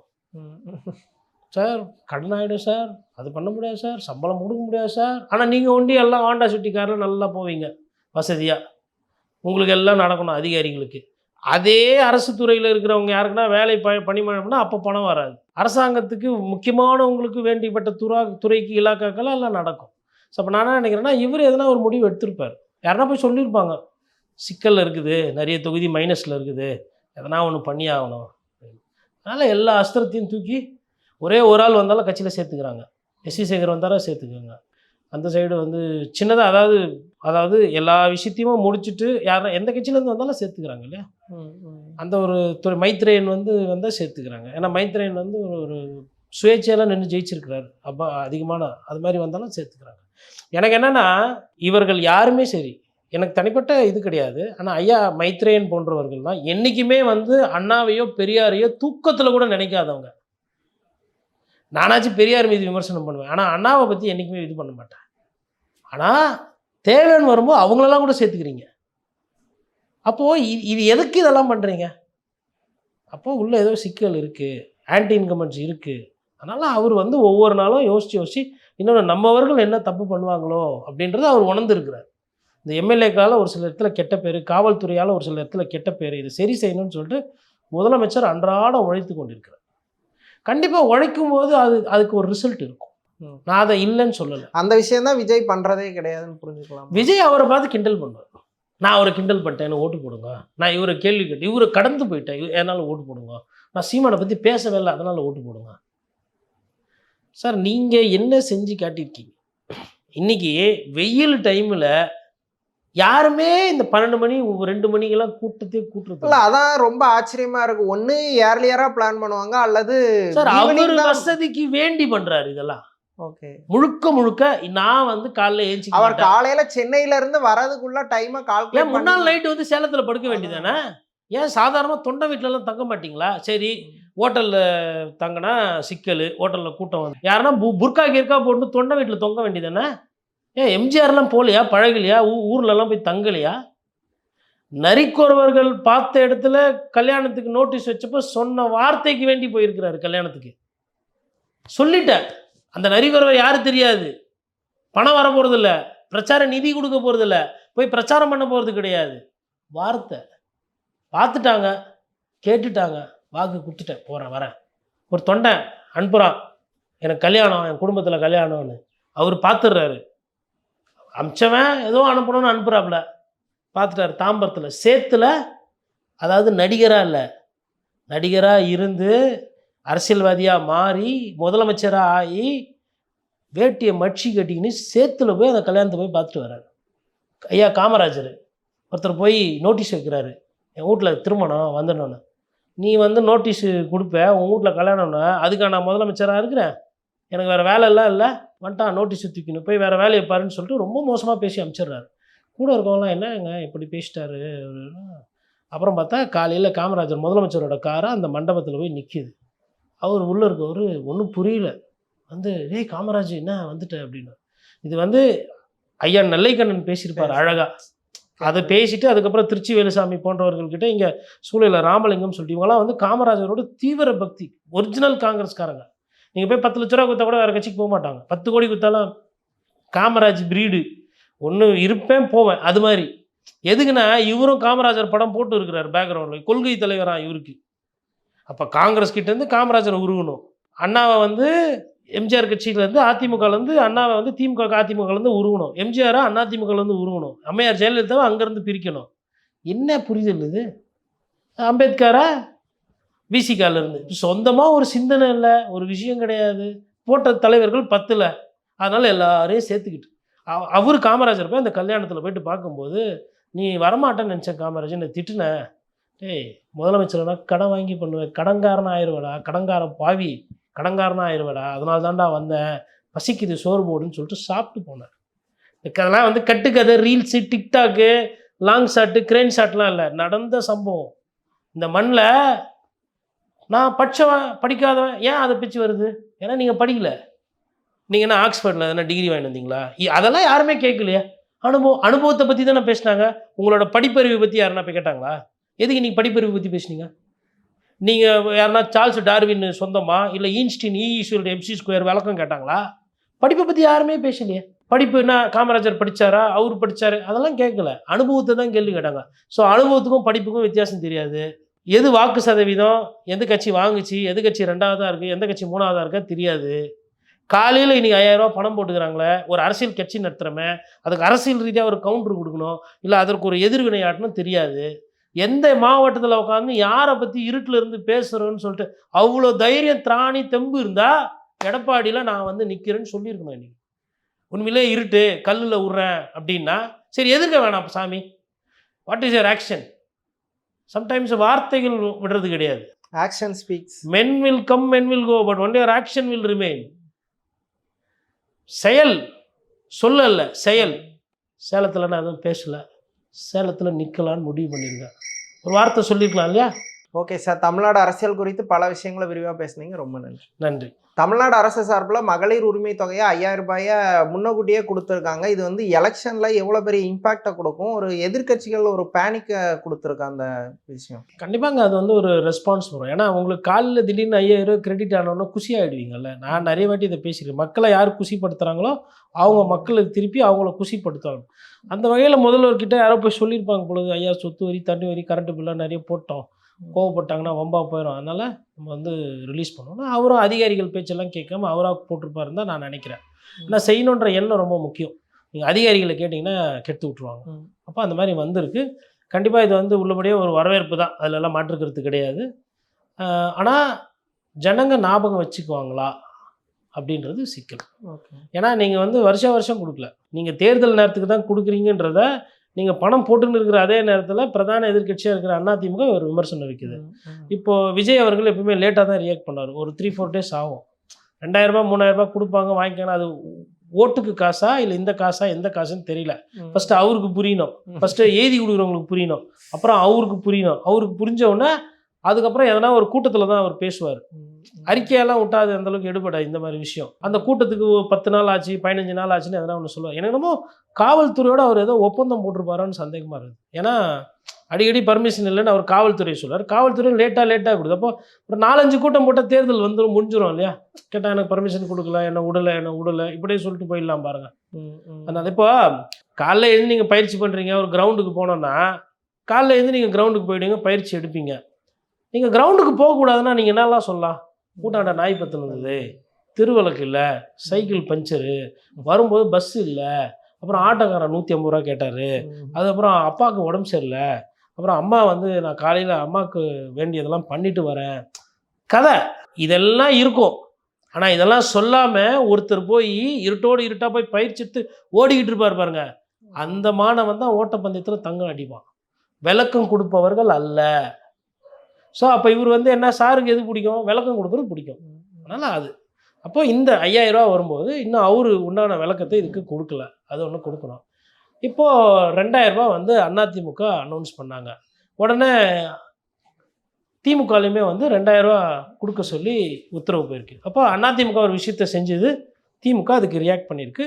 இப்போ திருப்பி அதிமுக என்ன செய்ய போகுதுன்றதை நம்ம பார்க்கணும். ஓகே, ஆனால் இப்போ பீகாரில் வந்து எலெக்ஷனுக்கு கொஞ்ச நாள் முன்னாடி 10,000 கொடுத்தது எலெக்ஷனில் பெரிய வைட்டல் ரோல் பண்ணதா சொன்னாங்க. அதுக்கு கடும் விமர்சனமும் வந்துச்சு. இப்போ இது வந்து இவங்களுக்கு எப்படி ஒர்க் அவுட் ஆகுமா ஃபீல்டில்? அது வந்து இதில் என்ன சிக்கல்னு பார்த்தீங்கன்னா, பொதுவாக வந்து பெண்களோட நம்பிக்கை பெறுறதுன்றது கொஞ்சம் கஷ்டம். நீங்கள் ஆண்கள் கிட்ட வந்துட்டு, நான் பேசுகிறது சைக்காலஜி, ஒரு விஷயத்த சொல்லி கொஞ்சம் ஈஸியாக கன்வின்ஸ் பண்ணலாம். லேடிஸ்க்கு வந்து நீங்கள் வந்து அது ரொம்ப நாள் ஆகும். அதாவது பெண்கள்ன்றவரை நான் வந்து நம்ம வீட்லேயும் அக்கா தங்கச்சி அம்மா பாட்டி எல்லாரையும் பார்க்குறோம். இப்போ சித்தப்பா பெரியப்பா அப்பா கிட்ட ஏதோ ஒரு கதையை சொல்லிட்டு போகலாம், லேடிஸ் கிட்ட அப்படி நீங்கள் சொல்லிட்டு போக முடியாது. அதனால தான் பார்த்தீங்கன்னா எலெக்ஷன் நேரத்தில் பெண்களோட ஓட்டுன்றது ரொம்ப முக்கியம். ஆண்கள் ஓட்டை நீங்கள் கணிக்க முடியும், பெண்கள் ஓட்டை சரியாக கணிக்க முடியாது. ஒன்று. ரெண்டாவது, பெண் வாக்காளர்களை அதிகமாக நீங்கள் கணக்கீடு எடுத்திங்கன்னா நீங்கள் தேர்தலை வந்து ஒரு வெற்றி தோல்வியை கணிக்கலாம் ரிசல்ட்ஸில். நிறைய நேரத்தில் இந்த சர்வேலையுமே எக்ஸிட் போல்ஸு ப்ரீ போல்ஸில் என்ன ஆகிடும்னா, ஆண் வாக்காளர்கள் சாம்பிள்ஸ் ஜாஸ்தி இருந்து பெண் வாக்காளர்கள் கம்மியாக இருந்தாலுமே அது தப்பாக போயிடும் சாம்பிள். இப்போ இந்த பிரச்சனை இருக்குது. இப்போ திமுக பொறுத்தவரை என்ன நினச்சாங்க, 1000 ரூபா பெண்களுக்கு கொடுக்குறோம், இலவசமாக பஸ்ஸில் கொடுக்குறோம், அது வந்து நமக்கு ஹெல்ப் பண்ணணும்னு சொல்லி பண்ணாங்க. இது பண்ணினே இருக்கும்போது என்ன பண்ணிட்டாங்க, விஜய் என்ன பண்ணுறாரு, விசில் எடுத்துன்னு வாயில் உங்கள் விஜய் உயிரின வரவானவொன்னு நிறைய பேர் என்ன ஆகுறாங்க, அந்த இளம் பெண்கள் கிட்ட வந்துட்டு விஜய் அவர்கள் மீது ஒரு ஆர்வம் இருக்குது. புதுசாக யார் வந்தாலும் ஒரு ஆர்வம் இருக்க தான் செய்யுது. இப்போ விஜயகாந்த் அவர்களுக்கு வந்து ஆண் வாக்காளர்கள் கிட்ட ஒரு கணிசமான ஒரு இது இருந்தது, பெண் வாக்காளர்கள் கொஞ்சம் பேர் இருந்தாங்க. ஆனால் விஜய் அவர்களுக்கு பெண் ரசிகைகள் கொஞ்சம் அதிகமாக இருக்கிற மாதிரி நான் உணர்றேன். இது எந்த அளவுக்குன்றது பார்க்கணும் தேர்தல் முடிஞ்ச. அப்போது அதை திருப்பி தொடர்ந்து தக்க வைக்கிறதுக்கு, அந்த பெண் வாக்காளர்களை தக்க வைக்கிறதுக்கு வந்து திமுகலேருந்து வந்து கொடுக்கப்பட்ட ஒரு விஷயமா இதை பார்க்கலாம். 5000 ரூபாய். ஜெயலலிதா இருந்த வரைக்குமே வந்து ஏடிஎம்கேக்கு வந்து பெண்கள் ஓட்டு ஒரு முக்கியமான ஓட் பேங்காக இருந்துச்சு. அவங்களுக்கு அப்புறம் இந்த லாஸ்ட் எலெக்ஷனில் வந்து டிஎம்கே அதை கேப்சர் பண்ணாங்க. ஸோ அதான் இப்போ நீங்கள் சொன்ன மாதிரி விஜய் வந்து ஒரு மாதிரி இழுக்கிறதுனால பெண்கள் ஓட்டை ஹோல்ட் பண்ணுறது அப்படிங்கிறதுக்காக டாக்டிக்கலாக அவங்க மூவ் பண்ணுறாங்க. கரெக்டுங்க. ஒரு அரசியல் கட்சி அப்படி தானே அவ்வாறு தானே யோசிக்க முடியும். ஏன்னா அவங்களுக்கு வந்து ஆண் வாக்காளர் பெண் வாக்காளர் ஆண்களுக்கு என்ன தேவை பெண்களுக்கு என்ன தேவைன்ற மாதிரி தேர்தல் வாக்குறுதிகளை பிரித்து பண்ணுறாங்க. அதுக்கேற்ற மாதிரி திட்டங்கள் வருது. ஆண் அடிபட்டாலும் உதப்பட்டாலும் கேட்கறதுக்கு நாதி கிடையாது, அது வேற. அதனால தான் ஆண் பாவன்ற ஒரு கான்செப்டே வருது. அதை பற்றி யாரும் கவலைப்படுறதில்ல. அது இப்போ இதே பெண்களுக்கு வந்து ஒரு தள்ளு முள்ளு கொல்லுனா வந்து அது வந்து ஒரு பேசு பொருளாகும். இதே ஆண்கள்லாம் வந்து எரும மாடு மாதிரி வந்து மேலே விழுற, இதுதான் யதார்த்தம்.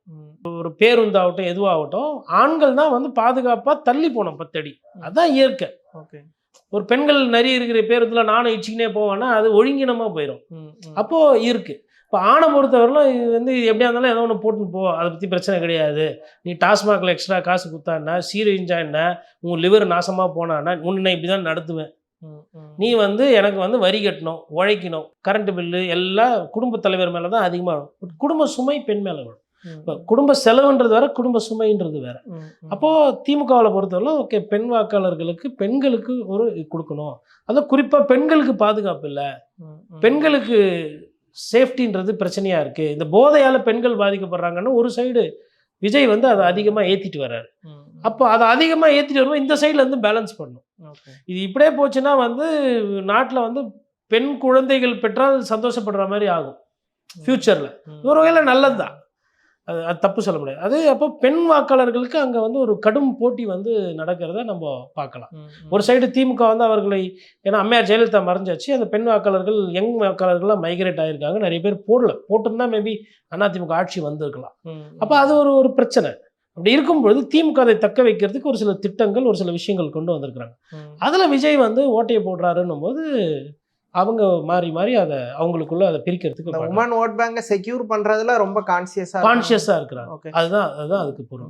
கார்த்தி சிதம்பரம் இது ரிலேட்டடா ஒரு ட்வீட் போட்டிருந்தாரு. மக்களுக்கு டைரக்டா மணி கொடுக்குற எல்லா ஸ்கீமுமே வந்து பொருளாதாரத்தை வந்து எம்பவர் பண்ணும், ஸோ இதை வந்து ரொம்ப வெல்கம் பண்றாங்கிறாரு. இந்த மாதிரி டைரக்ட் மணி கொடுக்குற ஸ்கீம்ஸ் வந்து அந்த அளவு பெட்டரா பாக்குறீங்களா? எப்படி? 100% அது சரி. இதை வந்து இன்னொன்று பேங்க்கில் போடும்போது கூட பேங்க்கில் போடாமல் என்ன பண்ணணும்னா, மேபி அடுத்து வர புது கவர்மெண்ட், அது திமுக கவர்மெண்ட் கண்டினியூ ஆனாலும் சரி, இல்லை அதிமுக கவர்மெண்ட் ஃபார்ம் ஆனாலும் சரி, போஸ்ட் ஆஃபீஸில் அக்கௌண்ட்டை ஓப்பன் பண்ணி போஸ்ட் ஆஃபீஸ் மூலிமா இந்த பணத்தெல்லாம் போடணும். ஏன் அப்படின்னா இந்த பேங்க்குக்காரங்க என்ன பண்ணுவாங்கன்னா, இந்த மினிமம் அமௌண்ட் இல்லைன்னு சொல்லிட்டு அவங்க ஒரு சூடு வைக்கிறாங்க. ஆல்ரெடி வர்றதே கொஞ்சம் தான் வருது, அதில் வந்து மினிமம் பேலன்ஸ் இல்லை, செக்கு அதாயிடுச்சு, அதுக்கப்புறம் எஸ்எம்எஸ் காமிச்சதுக்கு காசு வாங்கணும், அப்புறம் வந்து அக்கௌண்ட்டு மெயின்டெனன்ஸ் பண்ணதுக்கு, அப்புறம் டெபிட் கார்டு வந்து இஷ்யூ பண்ணதுக்கு அப்படின்னு சொல்லிட்டு இந்த மறைமுகமான சில்லறையாக சுரண்டி எடுக்கிறாங்க. இந்த பெருச்சாலி எப்படி ஒரு உணவை வச்சுட்டு போனோன்னா காலில் வந்து பார்த்தா பாதி இருக்காது, அந்த வேலையை பேங்க் பண்ணுது. அதனால் உண்மையிலே நீங்கள்லாம் மத்திய அரசு எதிர்க்கிறது உண்மையாக இருக்குமே ஆனால், உண்மையிலே நீங்கள்லாம் திராவிட கட்சிகள் அப்படின்னா நீங்கள் என்ன பண்ணணும்னா இதுக்கு ஒரு தனி சிஸ்டம் ஒன்று உருவாக்கும். இல்லை மாநிலத்தில் ஒரு ஸ்டேட் லெவலில் ஏதோ ஒரு ஃபினான்ஷியல் பாடி மாதிரி பண்ணி ஜீரோ மெயின்டெனன்ஸ் அக்கௌண்ட்டு, நான் அரசாங்கம், நான் பணம் தரணும், நான் இந்த அக்கௌண்ட்டில் போட்டால் உங்களுக்கு வந்துடும், நீங்கள் அதுக்கு 10 ரூபா செலவு பண்ண வேணாம், அப்படி ஒரு சிஸ்டம். இல்லை போஸ்டல் டிபார்ட்மெண்ட்டில் பேசி உனக்கு வந்து பிரச்சனை சரியா இல்லை, பேங்க்குக்கு எல்லாத்தையும் கொடுத்துட்டாங்க மத்திய அரசு, நான் வந்து என்னோடய திட்டங்கள் வந்து போஸ்ட் ஆஃபீஸில் நீங்கள் அக்கௌண்ட் ஓப்பன் நான் உங்களுக்கு போடுறேன், ஆனால் நீ அதுலேருந்து 1 ரூபாய் எடுக்கக்கூடாது. அந்த காசு வந்து எப்படியா இருந்தாலும் எல்லாரும் ஒரே நேரத்தில் எடுத்துட மாட்டாங்க. இப்போ 5000 ரூபாய் அக்கௌண்ட்டில் போடுறாங்கன்னா 4500 எடுப்பாங்க, ஒரு சிலர் 3000 எடுத்துகிட்டு 1000 ரூபாய் இருக்கட்டும் அப்புறம் பார்த்துக்கலான்னு. அந்த 1000 ரூபா அவங்களுக்கு வைப்பு நிதி தானே, அதை வைத்து வியாபாரம் பண்ணலாம் இல்லையா போஸ்ட் டிபார்ட்மெண்ட்டு. இல்லை அதை வந்து யாருக்குன்னா வந்து கடன் கொடுத்து அந்த கடனில் வர வட்டியை வச்சு போயிருக்கலாம். அந்த மாதிரி ஒரு மாற்று சிந்தனை வரணும். அதுதான் பண்ணால் வந்து மக்கள் வந்து பாதிப்பாடும். ஏன்னா பேங்க்குக்காரங்க பண்ணுற சேட்டெல்லாம் ஓவருங்க உங்களுக்கு வந்து, புரியுதுங்களா? அது வந்து தனியார் வங்கி ஆகட்டும், இல்லை ஏன்னா எல்லாருமே தனியார் வங்கினா பணத்தை எடுப்பாங்க, நேஷ்னலைஸ் பேங்க்னா போனால் கஸ்டமருக்கு மரியாதை இருக்காது. அப்போ மக்களுக்கு வந்து இந்த விஷயங்கள் பண்ணணும். அதனால் இந்த பணத்தை என்பதை நீங்கள் மக்கள் கொடுக்கும்போது என்ன ஆகும்னா, அதை எடுத்தவங்க செலவு பண்ணிவிடுவாங்க. கருப்பு பணம் இல்லை மக்கள்கிட்ட இருக்கிறது, இல்லாதப்பட்டவங்களுக்கு போகுது. இந்த காசு என்ன பண்ணுவாங்க எடுத்து லோக்கல் எக்கனாமி கொஞ்சம். இன்னைக்கு நைட்டு நிறைய பேர் ஹாப்பி, இன்று முதல் ஹாப்பின்னு சொல்லிட்டு கொஞ்சம் செலவு பண்ணுவாங்க. அவங்களுக்கு பிடிச்ச டிபார்ட்மெண்ட் எது? டாஸ்மாக். பெண்கள் என்ன பண்ணுவாங்க, ஏதோ ஒரு 5000 வந்தோன்னா எப்போ ஏதோ ஒன்று மேபி கோயிலுக்கு போவாங்க, ஒரு கற்பூரம் வாங்கி ஒரு தேங்காய் உடைப்பாங்க, இல்லை ஒரு கோழிக்கறி கொஞ்சம் வாங்கி சாப்பிடுவாங்க, இல்லை மீன் வாங்கி சாப்பிடுவாங்க. ஞாயிற்றுக்கிழமை இந்த வாட்டி என்ன பண்ணுவாங்க, ஒரு பதார்த்தத்துக்கு பதிலாக இன்னொரு பதார்த்தம் வாங்குவாங்க. இல்லை எதனா குழந்தைக்கு எதனா பிறந்தநாள் வருதுன்னா 500 800 ட்ரெஸ் எடுக்கிறவங்க ஒரு 1200 ட்ரெஸ் எடுப்பாங்க. பைக் எதனா சர்வீஸ் பண்ணாமல் இருந்ததுன்னா இவர் என்ன பண்ணார், வீட்டை மக்கடையாமா அந்த போட்டுக்கிறாங்களா பணம் கொடுமா, பைக்கு ஆயில் ஊற்றலை சர்வீஸ் பண்ணுங்க. இதுதான். ஓகே, யாரும் வச்சு படைக்க போகிறதில்ல. இது இது எப்போ எங்கே உதைக்குன்னா அடுத்த மாதம் அந்த தேதி 10ஆம் தேதி ஆனால் ஒரு 1000 ரூபாய் வந்துருந்தது பார்த்தீங்களா, அது வராது. அது என்எஸ் கிருஷ்ணன் பாட்டு மாதிரி 1லேருந்து 20 வரலாம் கொண்டாட்டம் 20லேருந்து 30 வரலாம் திண்டாட்டம்னு பாடியிருப்பாரு. அந்த மாதிரி போகும். இல்லை, பணம் என்பது மக்கள்கிட்ட தான் இருக்கணும். அதிக பணம் மக்கள் தான் செலவு பண்ணுவாங்க. அரசியல்வாதிகள் சேர்த்து வைப்பாங்க, இல்லை வியாபாரிகள் கருப்பு பணத்தை பதுக்குவாங்க, நடிகர்கள் கருப்பு பணத்தை விரும்புவாங்க. இதுதான். அதனால் பொதுமக்கள்கிட்ட கையில் நீங்கள் காசு கொடுக்கறது அப்படின்றது ஒரு நல்ல திட்டம். அது கார்த்திக் சிதம்பரோட கருத்து 100% correct. Actually Stalin government form பண்ணதுலேருந்தே நிறைய உமன் ஓரியன்ட் ஸ்கீம்ஸாக கொண்டு வந்தார். ஃப்ரீ பஸ் அண்டு புதுமை பெண் திட்டம், மகளிர் உரிமை தொகைன்னு. ஸோ இப்போ ஸ்டாலின் கிட்ட ஓரளவுக்கு உமன் ஓட் பேங்க் சேர்ந்துருக்கும் நான் நம்புகிறேன். இப்போ ஏடிஎம்கேக்கு அது ஒரு பெரிய செட்பேக்காக இருக்குமா? அவங்க அதை மீட்கிறதுக்கு எதுவும்? பெண்களை பொறுத்தவரையிலங்க, பெண்களுக்கு பாதுகாப்பு ரொம்ப முக்கியம். வேலை செய்கிற இடமோ இல்லை கல்லூரி போயிட்டு வராங்க, அதை நீங்கள் சரி செய்யலைன்னா நீங்கள் என்ன பண்ணாலும் ரிஸ்க்கு. விமனை பொறுத்தவரையில் எப்பயுமே சேஃப்டி பார்ப்பாங்க. இப்போது ஆண்கிட்ட போயிட்டு நான் வந்து எப்பயுமே யதார்த்தத்தை பேசணும்னு நினைக்கிறேன். ஏன்னா மக்கள் சம்மந்தமாக பேசுகிறேன், மக்களுக்கு புரிகிற மாதிரி பேசணுன்றதில்ல. கருத்துக்கள் தப்பு இருந்தால் நான் திருத்திக்குவேன்.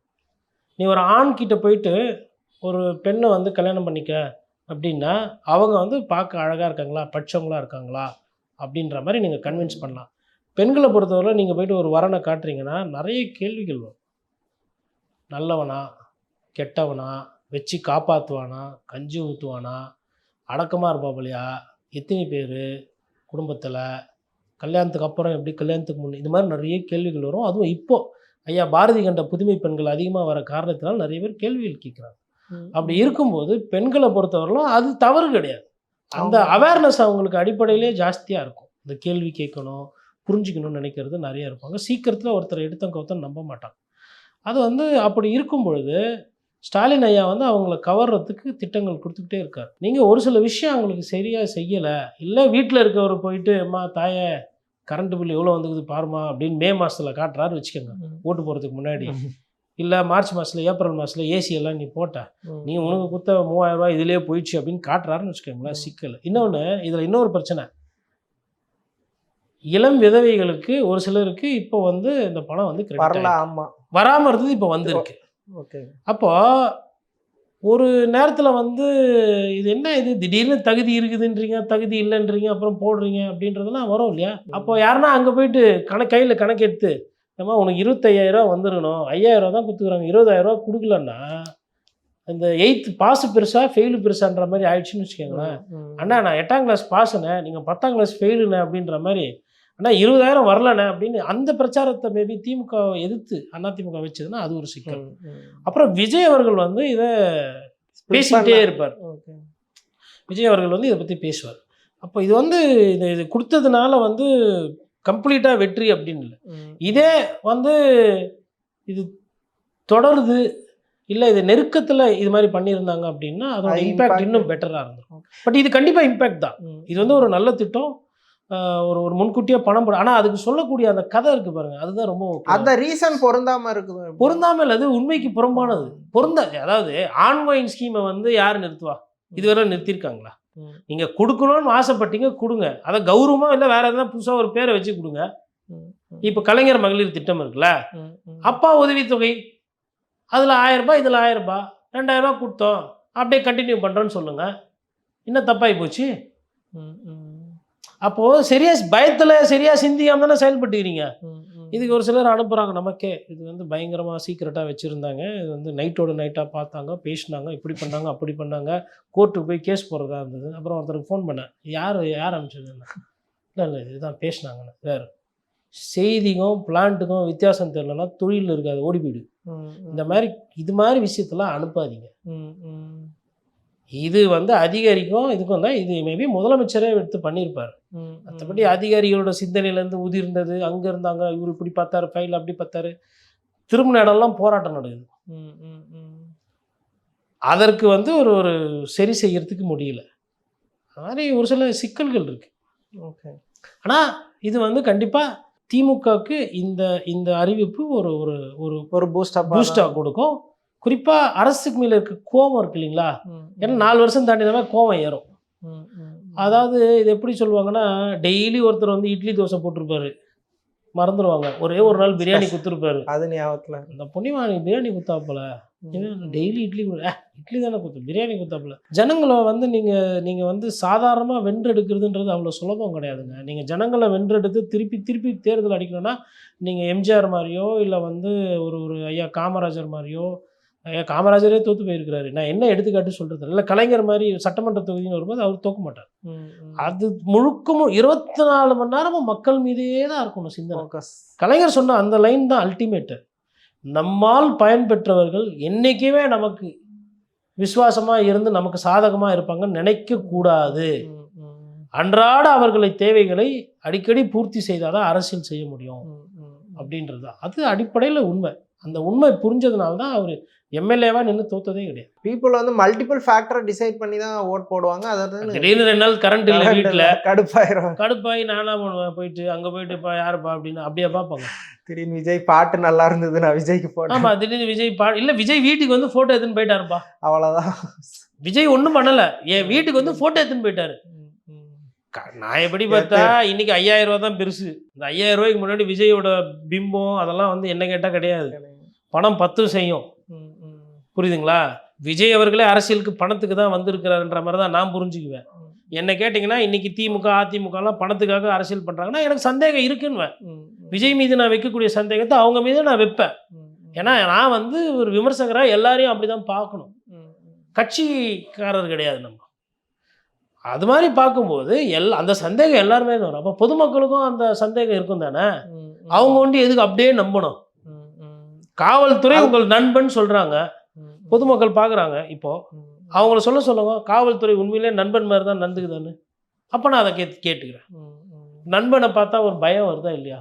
இது என்ன நண்பன் இது? இப்போ பொதுவாக ஒரு இடத்துல ஒரு 4 பேர் நிற்கிறாங்க, அங்கே ஒருத்தர் நல்லா யூனிஃபார்ம்லாம் போட்டு இப்படி வந்தாருன்னா அப்படின்னு நெளிவாங்க. ஏன் நண்பனை பார்த்தா போய் கட்டி பிடிச்சி வந்தது? ஏன் அது? ஏன்னா அவங்க அரகண்டா ஒரு அத்தாரிட்டேரியனாக தான் பிஹேவ் பண்ணியிருக்காங்க. கல்ச்சர், அந்த அந்த அந்த ஃப்ரெண்ட்லினஸ், அந்த பிஹேவியர் அது இல்லை. அதே மாதிரி தான் அரசியல்வாதியும் பண்ணியிருக்கீங்க. நிறைய குழந்தைகள், நான் உட்பட சிறு வயசில் எங்கள் குடும்பத்தில் நிறைய பேர் அரசியலில் இருந்தாங்கன்னு சொல்ல மாட்டேன். ஏன்னா அரசியல்வாதினாவே கெட்ட பேர்னு எடுத்து வச்சுக்கிறீங்க. சொல்கிறது எங்கள் குடும்பத்தில் அரசியல்லேருந்து தோற்று வீணாக போனவங்க, கடனானவங்க, அது வேறு விஷயம். சொல்கிறேன் நான். இதே மாதிரி நிறைய இடத்துல இன்றைக்கி அப்படி தான் இருக்குது. நிறைய இடத்துல பார்த்திங்கன்னா பொலிட்டீஷியன்ஸோட பசங்க வந்து அப்படியெல்லாம் போய் வெளியில், அதாவது அமைச்சர் ஆகிட்டார், எம்எல்ஏ ஆகிட்டாருன்னா அதுக்கப்புறம் கையில் பிடிக்க முடியாது. பார்க்குற இடம்லாம் அவர் மச்சான், இவர் அப்பா, இவர் அது இது அது தற்பெருமை இருக்கும். பிஃபோர் ஸ்டேஜ் வந்து வெளியே சொல்ல முடியாது. ஸ்டார்டிங் ஸ்டேஜில் பார்த்தீங்கன்னா சொல்ல மாட்டாங்க. இது ஏன் அப்படின்னா அந்த பேர் எடுக்கிறது. வாரி நடத்துறீங்க, எதுக்கு பத்திரிகையாளர் போட்டு அடிக்கணும்? பண்ணது யார் தப்பு? மண்ணு திருடுறது யார்? மலையை உடைக்கிறது யார்? சட்டத்துக்கு புறம்பா நீங்கள். அவங்க வேலையை செய்ய வராங்க, என்ன பண்ணோம்? தூக்கி போட்டு ஓடணும். அதுதான் இயற்கை நீதி. ஆனால் நீங்கள் என்ன பண்ணுறீங்க? செயற்கையாக கையில் எடுத்து உதைப்பேன், குத்துவேன், மிரட்டுவேன்றீங்க. இது வந்து எடுபடுமா? சரி, வட சென்னையில் தாவேக்கா சார்பாக போய் பிரச்சாரம் பண்ணுறாங்க, ஓட்டு கேட்குறாங்களோ இல்லை கணக்கு எடுக்கிறாங்களோ, நாளைக்கு அவங்க கிட்ட உட்காந்து பேசி, அப்பா என்ன செய்யலை ஸ்டாலின் சார், என்ன பிரச்சனை, படம் நடிக்க போயிடுவார், தூத்துட்டா போடுங்க, என்ன என் நம்பர் எடுத்துக்கோ, நான் கட்சிக்காரன், எதாக இருந்தாலும் பேசு, 10 ஓட்டில் அது பேசி ஒரு 3 ஓட்டு வாங்கினா சபாஸ், சரியான அரசியல்வாதி. கிளடி நான் வரக்கூடாது, அவ்வளோதான் இவ்வளோதான் அப்படின்னு போட்டு அடிக்கிறது, உதைக்கிறது போச்சா? அந்த குடும்ப ஓட்டை இனிமேல் திருப்பி திமுகவுக்கு வராதா? இதெல்லாம் பண்ணால் எப்படி? அப்போ அந்த குடும்பத்தில் பெண்கள் இருக்க மாட்டாங்களா? அதனால தான் சொல்கிறேன், நீங்கள் கொடுக்கறது வந்து உங்களுக்கு சேஃப்டி பண்ணும், ஆனால் கேரண்டி என்ஷூர் பண்ண கேரண்டி இல்லை. அதனால தான் அந்த ஃபஸ்ட்டு அந்த எடுத்துக்காட்ட சொன்னேன். 2500 ரூபா பொங்கலுக்கு கொடுத்தாங்க இபிஎஸ். யாருமே கொடுக்காது தானே அது. பொங்கலுக்கு இது முன்ன பின்ன 2500 ரூபா பார்த்துருக்கோமா? இல்லை. ஆனால் மக்கள் ஓட்ட ஓடலை. நிறைய பெரிய பெரிய பணக்காரங்க தோத்துக்கிறாங்க. சரி, அப்போ பீகாரில் 10,000 ரூபா போட்டாங்களே, ஜெயிச்சாங்கன்னா அது 10,000 ரூபாய் பெரிய ஹியூஜ். இன்னொன்று close to election, very close to election, அது அன்எக்ஸ்பெக்டட். இன்னொன்று பீகாரில் வருமான கோட்டு கீழே அதிகமாக இருக்காங்க, அவங்களுக்கு 10,000 ரூபா பெரிய பணம், எங்களுக்கு 10,000 ரூபா அவ்வளோ பெரிய பணம் கிடையாது. தமிழ்நாட்டில் இது ஏன் காசு தானே நீ எனக்கே கொடுக்கங்கிற ஒரு மைண்ட் செட். படிப்பறிவு ஜாஸ்தி, நன்றி ஓவியம் அண்ணா. தாத்தா நிறைய விஷயத்த சொல்லி கொடுத்துட்டு போயிருக்காரு அறிஞர் அண்ணா. யாராக இருந்தாலும் கேள்வி கேட்பாங்க. இல்லை அந்த அந்த புரிதல் அதெல்லாமே அதிகமாக இருக்கும். ஓகே சார், தமிழ்நாடு அரசியல் குறித்து பல விஷயங்களை விரிவாக பேசுனீங்க, ரொம்ப நன்றி. நன்றி.